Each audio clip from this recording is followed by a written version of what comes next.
నేను ఆడొచ్చి నీ కాల్ పట్టేంత వరకు నేను ఆ ఇంటికి వెళ్ళి నీకు అంటాను అంటాను. ఆడొచ్చి నీ కాల్ పట్టినంత నేను అన్నాను.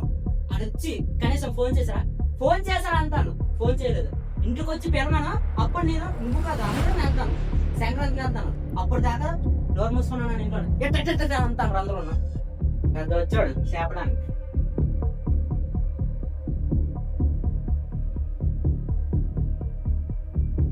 పిన్ని వచ్చిందిరా రవి. అసలు ఎందుకు వచ్చింది? ఆ పేరు కూడా ఇంట్లో ఎందుకు కడతాను కదా.